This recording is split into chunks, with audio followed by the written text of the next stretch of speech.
Bismillahirrahmanirrahim. Assalamualaikum warahmatullahi wabarakatuh. Perkenalkan, nama saya Nia Novianti, Stambuk S1 09 2019 21022, Program Studi Teknologi Hasil Perikanan Angkatan 21. Baik, pada kesempatan kali ini saya akan memaparkan materi tentang mikrobiologi industri, yang dimana mikrobiologi industri adalah ilmu yang mempelajari tentang pemanfaatan mikroorganisme dalam skala besar, dan biasanya mikroorganisme yang dimanfaatkan memiliki kriteria khusus agar tidak membahayakan manusia, karena produk yang dihasilkan seperti vaksin, vitamin, antibiotik, enzim, industri kimia adalah bahan yang dibutuhkan manusia.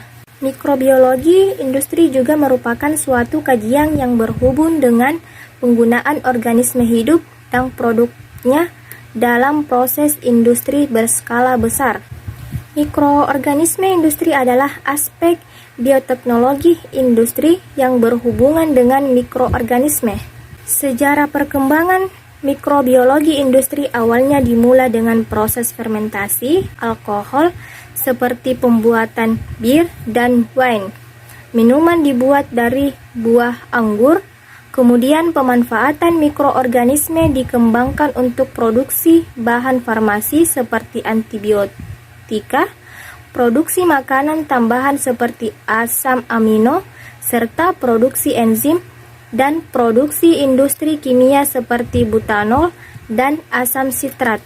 Dengan hadirnya teknologi rekayasa genetika, kita berada dalam era baru mikrobiologi industri. Mikroorganisme industri dapat dipisahkan menjadi dua fase yang berbeda. Yang pertama yaitu teknologi mikroorganisme tradisional yang melibatkan pembuatan produk berskala besar oleh mikroorganisme yang secara normal juga dapat dihasilkan. Dalam proses bioteknologi ini, ahli mikrobiologi pada awalnya memodifikasi organisme atau proses sehingga produk yang diharapkan dapat diperoleh dalam jumlah yang banyak.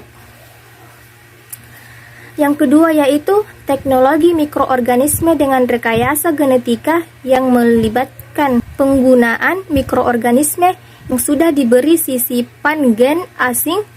Dalam bioteknologi baru ini, ahli mikrobiologi industri bekerja secara teliti dengan rekayasa genetika dalam mengembangkan mikroorganisme yang sesuai, yang bukan hanya menghasilkan produk yang menarik tetapi juga dapat dibiarkan dalam skala besar yang dibutuhkan secara komersial. Peranan mikroorganisme dalam bidang industri. Tidak semua mikroorganisme yang ada dapat digunakan dalam industri. Mikroorganisme yang diisolasi dari alam memperlihatkan pertumbuhan sel sebagai komponen fisiologi utamanya.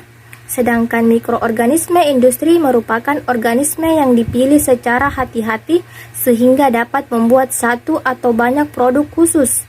Bahkan jika mikroorganisme industri yang sudah diisolasi dengan teknik tradisional, mikroorganisme tersebut menjadi organisme yang sangat termodifikasi sebelum memasuki industri berskala besar.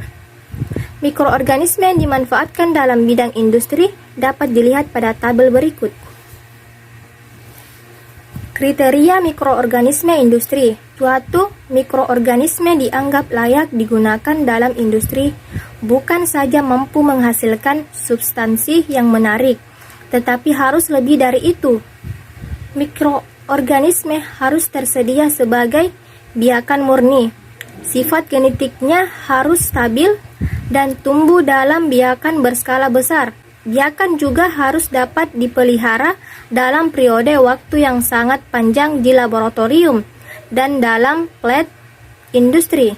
Biakan tersebut lebih disukai jika dapat menghasilkan spora dan bentuk sel reproduktif lain sehingga mikroorganisme mudah diinokulasikan ke dalam fermenter besar.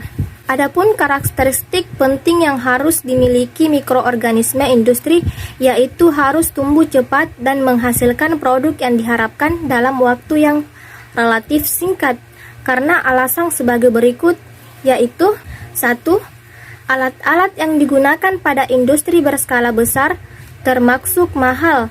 Hal tersebut tidak menjadi masalah secara ekonomi jika produk dapat dihasilkan dengan cepat.